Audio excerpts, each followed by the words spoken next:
As a kid, I lived in Kenya for 5 years. So my sort of childhood heroes at that very formative age when kind of sporting heroes are very influential were people like Kip Keino and Mike Boyd, the sort of East African distance runners of the 70s.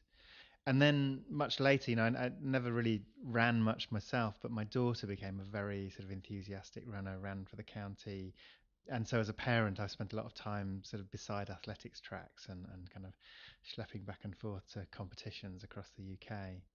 And I suppose that was why I was interested in focusing on young teenage runners. I'm really interested as to why someone might take running and kind of make it so much part of their identity. And what did you discover?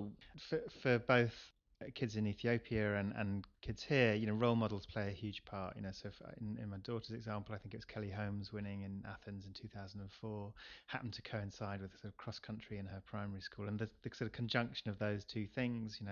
Here's Kelly Holmes, look at what she's achieved, and I've done well in my local school cross country. The kind of fusion of those things, I think, was the thing which really kind of got her into running. And I think in Bikoji in Ethiopia, young people are sort of seeing, a generation a little bit older than them succeeding on an international stage. They'll gather in the kind of one bar that has satellite TV and watch Tirunesh or Kenenisa win gold medals in the Olympics, and that's, I think, kind of an extraordinary sort of opening of what their life could offer them.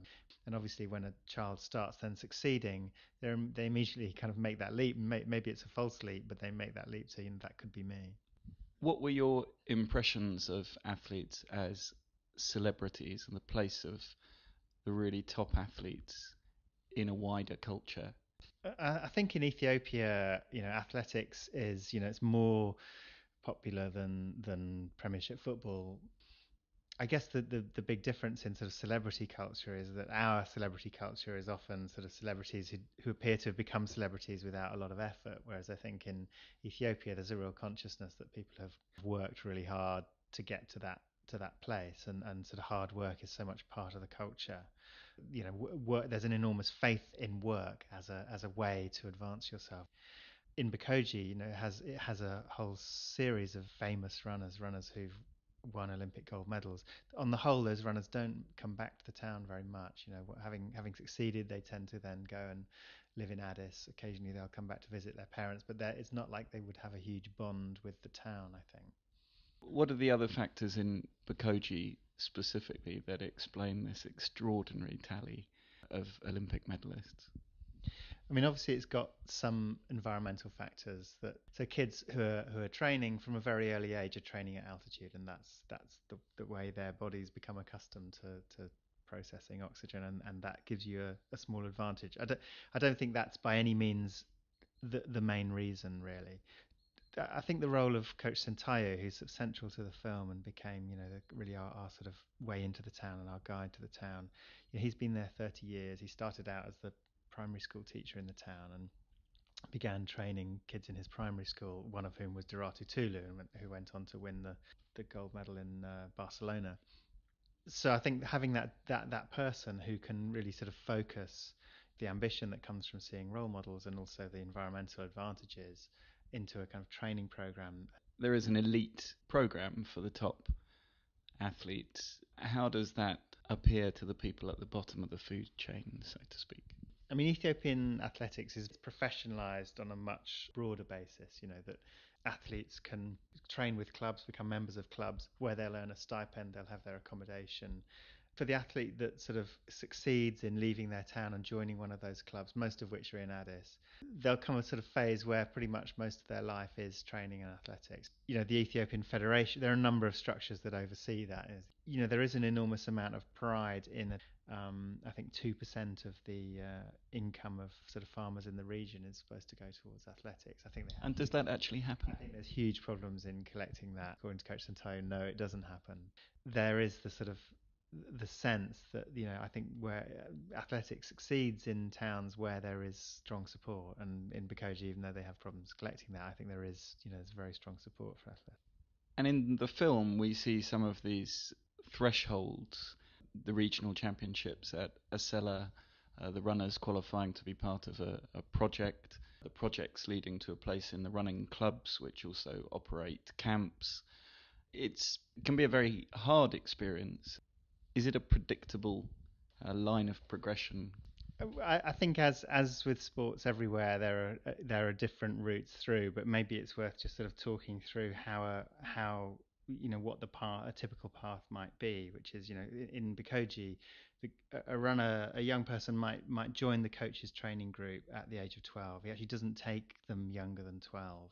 At the age of 12, he would focus initially on sprinting. Basically it would be about short 50-meter hill runs would be the bulk of their training. He'd be getting their speed up.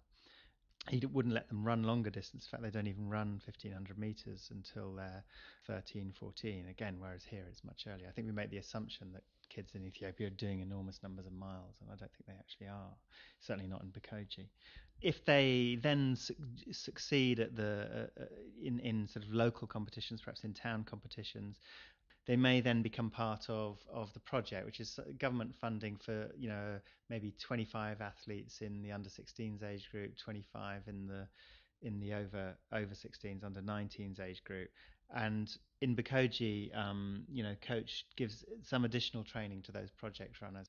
Being selected by a club means they need to leave home, sometimes go 200-300 miles away. Perhaps they'll never move back to their home. So it's a massive move for them, and may happen at the age of, in the film, it happens to the kids at the age of 14. I think usually it's a bit later than that. And doing that, they might often have to, choose between athletics and education. It might be very hard for them to get a school place. When they start doing well at club level, the ultimate aim is to get into one of the top Addis clubs, where the wages will be higher, the competition will be greater, and they'll have a chance of, succeeding in the kind of national games and maybe qualifying for the national team. It's very far from a comfortable environment, though, even at the very top.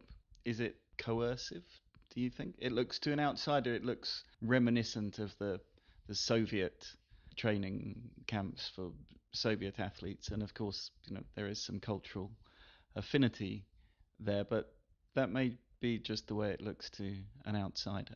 My sense is, first of all, that kind of often what looks like hardship to us is actually pretty much par for a lot of those young kids' lives, whether they're at home or away from home.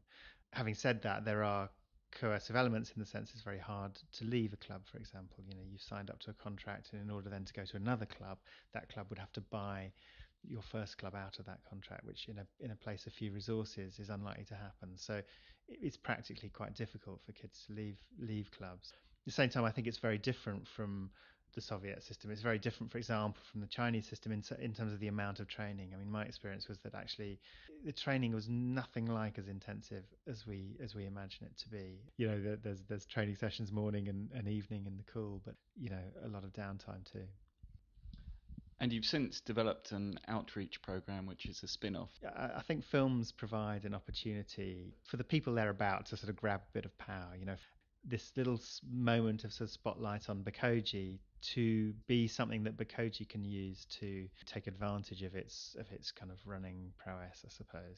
The things we've identified with Coach Sentayu and to try and support athletes to stay in Bikoji, it's effectively a stipend for athletes for a number of athletes to stay in Bikoji and train with the coach.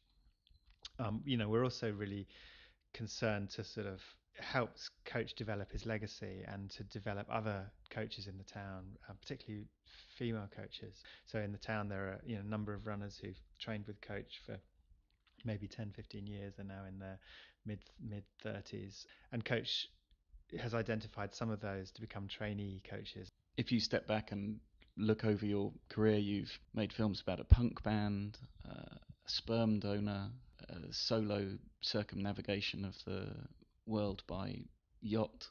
What is it that draws you to the subjects of your films? I mean, I guess those are all the subjects that I've made films about are all very different. I suppose what I look for is a very kind of specific story or sort of much wider ramifications. I'm kind of interested in how can this experience of these two girls, what can it tell us maybe about the way in which Africa as a whole is changing or Ethiopia is changing, and what are the lives of that new generation of young Africans who are kind of living their lives between a sort of traditional rural way of life and a life in which they're on Facebook and connected to the rest of the world. But I guess I'm interested in people also who are slightly sort of outsiders. I kind of struggled with the fact, that it was a kind of sports movie in which nobody won. Maybe I prefer that in this film. I prefer to just be reminded that 98% of the people don't get there.